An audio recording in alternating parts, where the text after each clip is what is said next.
السلام علیکم ویور، آپ کی خدمت میں حاضر ہوں ایک نئی ویڈیو کے ساتھ۔ امید ہے کہ آپ سب خیریت سے ہوگئے۔ اللہ تعالیٰ آپ لوگوں کو اپنے حفظ و امان میں رکھیں، نیک دعائیں آپ لوگوں کے ساتھ ہیں۔ اور آج کا ہمارا جو ٹاپک ہے، جو کرونا کی مد میں، جب سے یہ کرونا پاکستان میں آیا ہے، اس کی مد میں جو پاکستان کو پیسہ ملا ہے، اس کی کل رقم کا اگر تخمینہ لگایا جائے وہ 1290 ارب بن جاتے ہیں خیر سے۔ اب سوال یہ پیدا ہوتا ہے کہ یہ 1290 ارب روپیہ گیا کہاں؟ ٹھیک ہے، اور اس کا میں آپ کو بتاتا ہوں تاکہ آپ کو اس ویڈیو سے اویئرنس مل سکے۔ اب 1290 ارب روپے کی کیلکولیشن کر کے میں آپ کو بتاتا ہوں۔ سعودیہ کے 6 ارب ڈالر جو کہ پاکستان کو کرونا کی مد میں امداد دی گئی، وہ بھی غائب ہو گئے۔ چین نے پاکستان کو کرونا کی حوالے سے جو پاکستان کو فنڈنگ کی تھی، یعنی مدد کی تھی، وہ کل 7 ارب روپے تھے، جو کہ وہ بھی غائب ہو گئے۔ خیر سے پھر IMF کے 5 ارب 97 کروڑ ڈالر وہ بھی غائب ہو گئے۔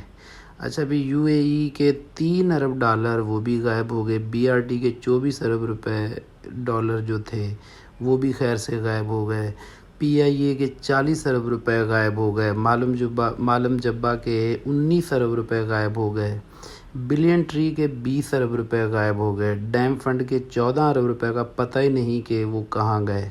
سابقہ زر مبادلہ سے 16 ارب ڈالر غائب ہو گئے خیر سے۔ نئے ترقیاتی منصوبے کی کوئی مطلب نہیں کہ نئی ملازمتوں کے کوئی وہ مواقع بھی نہیں دیے گئے، نہ ہی کوئی نئی ترقیاتی منصوبے، جیسے کہ یہ جو منصوبے انہوں نے کمپلیٹ کیے ہیں، جیسے یہ کراچی کے اندر انہوں نے گرین بس ایک سسٹم لانچ کیا ہے، وہ بھی پہلے کا تھا۔ ٹھیک ہے، انہوں نے کوئی مطلب نئے منصوبے بھی نہیں لے کر آئے۔ اس کے علاوہ ایک پیٹرول کا کیس جو تھا، اس کی مد میں تقریباً عوام کی جیبوں میں سے 2500 ارب روپے کا ڈاکہ مارا گیا ہے۔ پیٹرول کی مد میں جو کرپشن ہوئی ہے، آلموسٹ وہ 2500 ارب روپے بنتے ہیں۔ یوٹیلیٹی بلز کی مد میں 700 ارب روپے کا ڈاکہ، چینی کی مد میں 24 ارب روپے کا ڈاکہ، اور کبھی مطلب گھی بھی مہنگا کر دیا اور آٹا مہنگا کر دیا، کپڑے مہنگے، یہاں تک کہ کفن بھی مہنگا کر دیا، اور دالیں، چاول، مسالے، ایون کہ جو ہماری نیسیسری ہے، جس کے بغیر انسان زندہ نہیں رہ سکتا، جو کہ ہر غریب اور امیر کے لیے موسٹ امپورٹنٹ، وہ کھانے پینے کی اشیاء ہوتی ہیں، وہ جو کہ سب کی سب مہنگی ہو گئی ہیں۔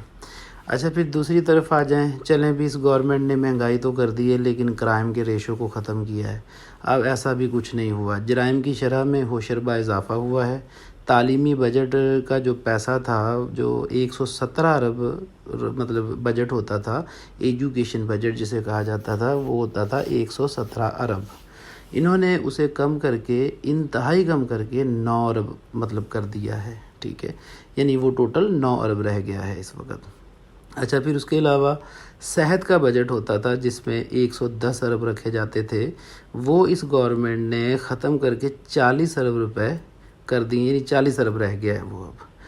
اچھا، اب آپ کو معلوم ہوگا کہ پاکستان میں غربت کی جو شرح تھی پچھلی حکومتوں کے اندر، یعنی جو خطے غربت کی لکیر سے زندگی لوگ گزارتے تھے، ان کی ٹوٹل تعداد 1 کروڑ افراد تقریباً نکلتی ہے۔ ٹھیک ہے، 1 کروڑ افراد کے قریب ایسے لوگ تھے پاکستان میں جو خطے غربت کی لکیر سے زندگی نیچے گزارتے تھے۔ خیر سے ان کی جب سے گورنمنٹ آئی ہے، ان 1 کروڑوں کے اندر، 1 کروڑ لوگوں کے اندر مطلب وہ اضافہ جو ہوا ہے، تقریباً 1 کروڑ سے وہ نکل کر خیر سے 9 کروڑ 80 لاکھ افراد کو اپنی لپیٹ میں لے لیا ہے۔ یعنی اس وقت جو غربت کی لکیر سے نیچے زندگی گزار رہے ہیں، ان کی تعداد مطلب 9 کروڑ 80 لاکھ افراد پر مشتمل ہے۔ اچھا، پھر گورنمنٹ کا دعویٰ ہے کہ پاکستان کے اندر ڈیلی بیسس پہ، یعنی کہ روزانہ کی بنیاد پر 12 ارب روپے کی کرپشن ہوا کرتی تھی، اور جو کہ ہم نے سٹاپ کی ہے، اس کے اگینسٹ ایکشن لیا ہے، اس کرپشن کو پکڑا ہے اور ہم نے اس کو ختم کیا ہے۔ چلو، ہم نے مان لیا۔ اس حکومت کو آئے ہوئے آلموسٹ 1100 دن ہو گئے۔ اگر انہوں نے ڈیلی بیسس پہ پاکستان میں 1200 ارب کی کرپشن سٹاپ کی ہے، یعنی اس کے اگینسٹ ایکشن لے کے اس کرپشن کو روکا ہے، تو پاکستان کے خزانے میں کل ملا کے 13,200 ارب روپے کا فائدہ ہونا چاہیے تھا۔ کتنا؟ 13,200 ارب روپے کا فائدہ ہونا چاہیے تھا۔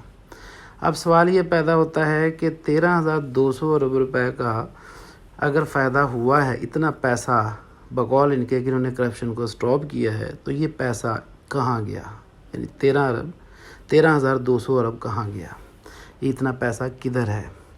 اور اگر یہ بھی چور نہیں ہیں، یہ گورنمنٹ کہتی ہے کہ ہم چور نہیں ہیں، ٹھیک ہے، نہ ہمارے پاس کوئی چور ہے، ہم تو چوروں کے خلاف ہیں، تو پھر یہ ہنڈیا کون سا کتا چاٹ گیا؟ سوال یہ پیدا ہو رہا ہے۔ تو پھر یہ ہنڈیا چاٹ کون رہا ہے؟ اتنا پیسہ جا کہاں رہا ہے جس کا یعنی کرونا کی مد میں جو فنڈز ملے ہیں ہمیں، ان کا کوئی پتہ نہیں ہے۔ آپ نے تعلیمی بجٹ کم کر دیا، آپ نے صحت کا بجٹ کم کر دیا ہے، کرپشن آپ نے ختم کر دی ہے، اور مہنگائی آسمانوں پہ چھو رہی ہے، اور چینی 110 روپے میں دستیاب نہیں ہے، ٹھیک ہے، یہاں تک کہ جو غریب لوگ اپنا پیٹ بھر لیا کرتے تھے وہ بھی دہی دودھ وغیرہ آپ دیکھ لیں کتنا مہنگا ہو گیا ہے، یعنی کہ کوئی بھی چیز غریب کی پہنچ میں نہیں ہے، ٹھیک ہے۔ دعویٰ تو ان کا یہ تھا کہ 1 کروڑ نوکریاں دیں گے، وہ بھی نوکریاں تو دور کی بات ہے، غربت تو انہوں نے کیا ختم کرنی تھی، بلکہ یوں کہہ لیں کہ انہوں نے غریبوں کو ہی ختم کر دینا ہے۔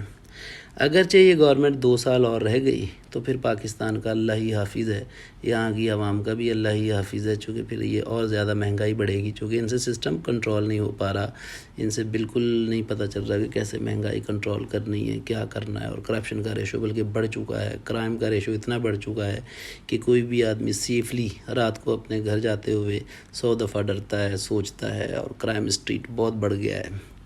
آئے دن کوئی نہ کوئی پرابلم، آئے دن کوئی نہ کوئی مسائل پیدا ہو رہے ہیں۔ بہرحال ہماری دعا ہے کہ اللہ تعالیٰ ملک پاکستان کو اپنی حفظ و امان میں رکھے، اور اس ملک کے لیے ایسا لیڈر اللہ تعالیٰ بھیجے جو ایماندار، سچا اور مخلص ہو، اور غریبوں کے کام آ سکے، اور ملک کے اندر غربت کا، بے روزگاری کا، اور کرپشن کا، اور کرپٹ سسٹم کا خاتمہ کرے۔ اس کے ساتھ اجازت چاہوں گا، اگر ویڈیو پسند آئے تو لائک ضرور کیجیے گا، شیئر کیجیے گا، اور سبسکرائب کرنا مت بھولیے گا، اور بیل آئیکن کو دبائیے گا تاکہ آپ کو انفارمیٹیو اس طرح کی ویڈیوز ملتی رہیں، اور اور اللہ تعالیٰ آپ لوگوں کو اپنے حفظ و امان میں رکھے۔ اگر آپ نے اپنے رائے کا کوئی اظہار کرنا ہو یا کچھ کہنا ہو، کوئی سجیشن دینی ہو، تو کامنٹ باکس میں ضرور لکھیے گا، ٹھیک ہے۔ اللہ تعالیٰ آپ لوگوں کا حافظ و ناصر۔ اللہ حافظ۔